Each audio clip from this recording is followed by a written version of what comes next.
If you're a fan of true crime, then you need to hear about Emily Johnson's haunting disappearance. This case has baffled investigators and haunted the residents of Willow Creek for years. It's a story that has all the elements of a chilling mystery: a quiet town, a loving family, and a little girl who vanished without a trace. It was a calm night in the small town of Willow Creek. The kind of night where the air is still, and the only sounds are the distant chirping of crickets and the occasional rustle of leaves. Willow Creek was the epitome of a peaceful, tight-knit community where everyone knew each other, and nothing out of the ordinary ever happened. 3-year-old Emily Johnson was tucked in by her parents, Sarah and Michael Johnson, who adored their little girl. They followed their usual bedtime routine, reading her favorite story and kissing her goodnight. Emily's room was filled with the warmth and love of a family that cherished her deeply. But by morning, she had vanished without a trace. The Johnsons woke up to find Emily's bed empty, her room eerily quiet. Panic set in as they searched the house, calling her name, but there was no response. The realization that their daughter was missing hit them like a ton of bricks. The first signs were chilling. A window left ajar, which had been securely closed the night before, now stood open, the curtains fluttering in the morning breeze. It was as if someone had slipped in and out without a sound, leaving behind only the faintest trace of their presence.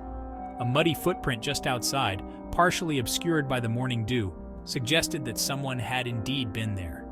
The footprint was small, almost childlike, but it didn't match Emily's tiny shoes. It was a clue, but it raised more questions than it answered. And her favorite stuffed animal missing from her bed. Emily never went anywhere without her beloved teddy bear, a gift from her grandmother. The absence of the toy was a stark reminder that she hadn't simply wandered off, she had been taken.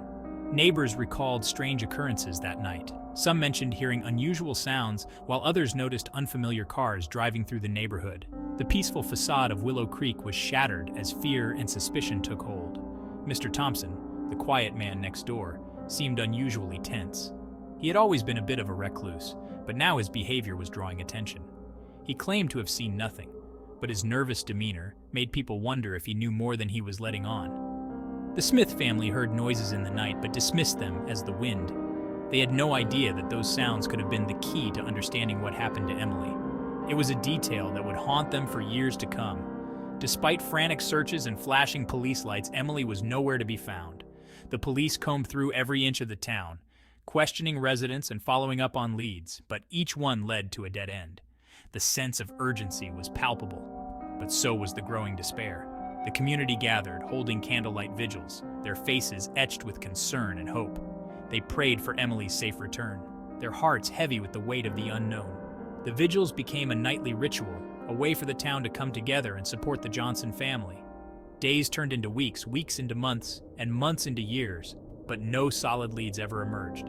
Emily's disappearance remains unsolved, a haunting enigma that still echoes through the town of Willow Creek. The case grew cold, but the memory of that night never faded. The town of Willow Creek changed after Emily's disappearance. The once vibrant community became a place of whispered conversations and lingering glances.